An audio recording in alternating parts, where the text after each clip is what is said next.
Nah, hari ini kita cerita mengenai topik judulnya, bicara mengenai keinginan yang membawa kebinasaan, membawa maut, kematian. Ini seperti apa sih, Bapak Ibu? Kalau ditanya, yang salah siapanya, Pak? Keinginannya, atau perbuatannya, atau gimana? Nah, Bapak Ibu, ini menarik.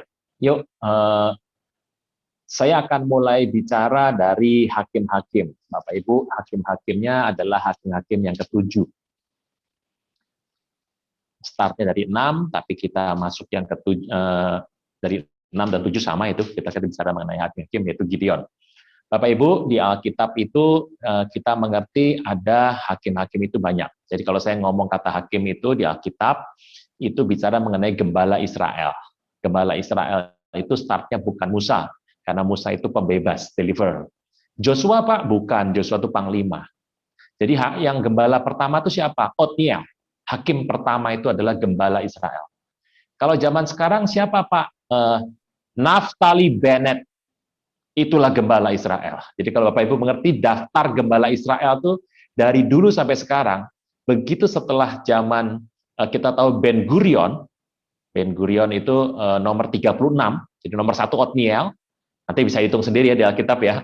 Nomor 1 itu Otniel, nomor 36 adalah David Ben Gurion, Perdana Menteri Israel yang pertama tahun 48 kemerdekaannya. 35 siapa, Pak? Shimon Bar Kokhba. Anda pernah mendengar pemberontakan Shimon Bar Kokhba? Ada yang bilang, teman Bapak semua ya? Bukan, saya nggak punya teman begituan. Itu teman saya di PDPK, bukan di sana. Nah, yang sekarang terakhir ini adalah Naftali Bennett. Dan Bapak Ibu jangan terlalu yakin dengan beliau, karena masa pemerintahan beliau cuma 2 tahun saja. Nanti digantikan biasa kongsi seperti Mahathir atau Mahathir kongsi atau kongsi tengah jalan berantakan. Di mana-mana kongsi politik pasti berantakan, Bapak Ibu. Mahathir kongsi tengah jalan beragak berhenti. Hari ini kalau Anda mendengar kabar, Malaysia goncang berat karena Perdana Menterinya diminta mundur gara-gara gagal dengan COVID penanganan. Naftali Bennett akan digantikan nanti sama Yair Lapid 2 tahun lagi. Gak usah kaget Bapak Ibu, boro-boro 2 tahun. Bikin kabinet saja belum bisa sampai malam ini. Jadi tenang saja Bapak Ibu, urusin Indonesia saja. Ya toh, hat-trick kita 40.000 sehari. Kasus kematian 850. Puji Tuhan. Nikmati rumah Anda, WFA, worship from home. Ya toh. Kerja bohong banget, kerjalah, makan iya Bapak Ibu, work from home. Masak di rumah, lah itu. Sama weleh-weleh from home, artinya santai-santai di rumah. Yuk kita lihat, Bapak Ibu, hakim-hakim Gideon adalah yang nomor 5. After Deborah, Barak nggak dapat ya, dapatnya adalah Gideon. Nah ini Gideon ini punya nama lain Jerubbaal. Jeru itu artinya adalah penantang, ya pembabat, penggebuk lah, tukang pukul Baal. Jadi melawan Baal kerjaannya, Jerubbaal. Nama Jerubbaal diberikan oleh orang-orang setempat hari itu kepada Gideon. Bapak Ibu, sebelum saya cerita sebentar, paling enak tuh gambar. Saya tuh paling nggak bisa kalau dikasih yang namanya zaman sekarang adalah lah ini. Kalau zaman dulu kan pakai flip chart ya. Kalau sekarang sudah bentuknya adalah menggunakan digital. Iya, ini nikmat ini. Nah, kenapa sekolah minggu sampai tua hafal ya? Karena melihat dan mendengar. Kalau kita cuma dengar doang, selesai makan pecel lele, larut sama lelenya kena hujan, selesai semuanya. Jadi ibadah minggu depan, minggu lalu apa? Nggak tahu. Boro-boro khotbah aja nggak tahu, pakai lagunya apa? Nggak tahu, temanya udah nggak tahu. Nah, apakah jelas terlihat Bapak Ibu? Puji nama Tuhan. Nomor 1 Bapak Ibu akan saya bawa dulu persaingan berat antara ini.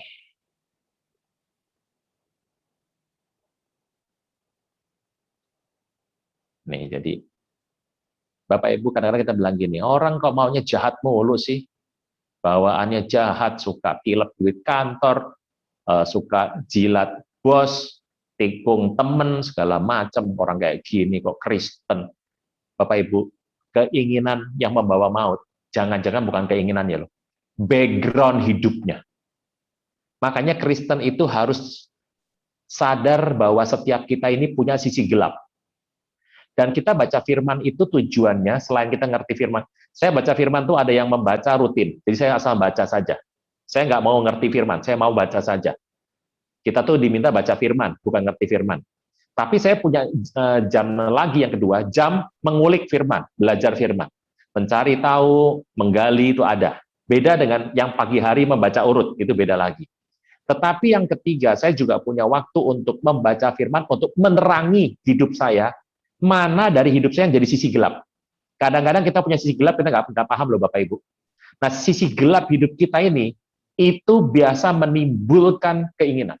Dan kalau keinginan berdasar dimulai dari titik-titik gelap hidup kita, sisi gelap hidup kita, biasanya akan menghancurkan hidup kita. Ada orang punya sisi gelap soal keuangan. Ada orang sisi gelap punya hal dalam masalah hubungan. Ada yang sisi gelapnya dalam hal emosi. Ada yang sisi gelapnya di hal kesehatan. Tiap orang beda-beda ini, dan kita nggak pernah tahu. Ada orang ngelihat duit matanya bukan hijau, pelangi Bapak Ibu. Ada. Nggak di, pasti nggak di sini. Yang ini di rumah semua nggak lihat duit. Kita mah orang Jakarta pakai digital Pak, langsung masuk rekening bank, nggak pegang duit. Nah, jadi aman.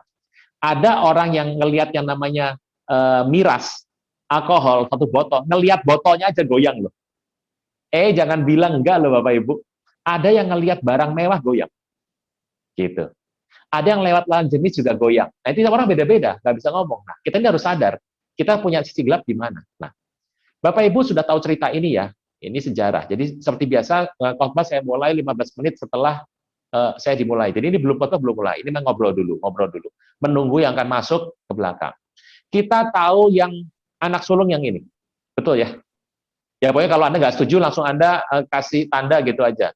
Siapa tahu saya salah, kan gitu. Nah, tetapi kita tahu bahwa Israel, Yakub, itu menjadikan yang ini menjadi nomor satu. Betul ya, Bapak Ibu ya? Nah, ditukar sama Israel. Kamu memang anak bungsu, dia bilang, tetapi berkat sulungnya di dia. Apa buktinya? Nanti seluruh nama Israel itu dengan menyebutkan nama Efraim. Jadi kalau di Alkitab ada kata Efraim, itu mewakili Israel. Nah, besar mana nih dua suku? Nah, Bapak Ibu harus ngerti. Walaupun yang berkatnya adanya itu jatuhnya di Efraim, tapi Manasye ini jauh lebih besar. Jauh lebih besar. Gitu. Gede banget ini. Ini artinya adalah aku lupa. Bukan saya yang lupa loh ya, artinya aku lupa. Beneran artinya. I forgot artinya ini.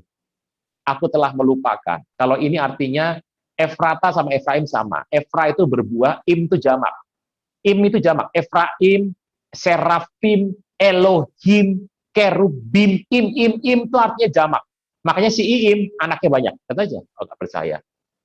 Kasih nama anak Anda pakai im, banyak nanti. Nah, ini yang namanya Efraim ini artinya berbuah ganda, berbuah banyak. Makanya Bapak Ibu lihat baik-baik. Anak-anak seringkali pakai nama ini, jarang anak Kristen pakai nama ini, betul nggak? Ya lucu tuh, kalau ditanya, lupa mana lupa, di absen sama gurunya. Jadi namanya Manasye Panjaitan, itu misalnya. Itu artinya apa? Lupa Panjaitan, betul. Manasye artinya lupa. Nah, dalam fakta utamanya di lapangan, Bapak Ibu tahu dong, yang lebih gede ini sama ini, gede ini 2 kali lipat gedenya. Anda kalau nggak percaya, Anda lihat peta Israel. Sudah ingin ke Israel belum? Sudah ingin ke Israel? Kelamaan libur, siapkan uangnya, sekarang murah Bapak Ibu, murah sekali. Israel sudah menerima para turis, asal yang pertama Anda sudah vaksin, vaksinnya mohon maaf ya, bukan vaksin China ya, mohon maaf. Vaksinnya harus vaksin Eropa, ya toh, Pfizer, Moderna, Johnson Johnson. Mohon maaf, mau Anda mau 4 kali jilid Sinovac, mohon maaf, Bapak Ibu, mohon maaf. Sementara belum, sementara ya, nanti habis ini boleh. Ini Israel ada Danau Galilea, di sini ada Laut Mati. Bapak Ibu kalau pengen tahu yang namanya besarnya Manasye seberapa, ini Manasye, ini Manasye, ini Manasye. Masih ingat nggak? Setengah dari suku Manase tinggalnya di sebelah sini. Sama suku Gad. Nih, Gad, saya kasih warna Bapak Ibu. Biar masuk masuk nih. Hafal, sampai tidur juga hafal. Ini suku Gad. Ini Manase, dan suku Ruben. Masih ingat ya? Ruben. Suku Ruben, masih ingat? Ruben, anak terbesar. Di sini Ruben. Ini Ruben. Bayangkan ya Manase, nih gedenya Manase ini nih. Nih, gedenya Manase segini nih. Gede ya. Anda lihat sukunya Efraim cuma segini. Nih, Efraim. Mantep nggak? Mantep ya. Makanya saya mau tanya, Manase lahannya gede, kaya raya, tapi Efraim lebih terkenal. Mau pilih mana? Kaya tapi nggak terkenal, apa terkenal tapi nggak ada duitnya? Ayo pilih mana? Orang Jawa bilang jeneng kok jenang, itu orang Jawa kalau bilang mau duitnya, mau dodolnya, jenangnya, atau mau nama baik. Nah, banyak orang kalau punya nama keren-keren, biasanya banyak petantang pempeknya namanya keren-keren di mana-mana, duitnya nggak ada Bapak Ibu. Yang diem-diem nih kayak orang PDP kan udah diem-diem, santai, cool. Ini ngeri nih investasinya, ngeri, ya toh ngeri. Emas mau naik kayak mau jatuh, ekonomi goncang, tetap ketawa, santai ya toh. Mau kemanapun dijamin gitu. Pulang ke rumah Bapak dijamin, nggak pulang dijamin. Gitu. Oke, teruskan. Manasye ini gedenya 2 kali lipat, tapi nama baik ada di sini. Ini adik loh.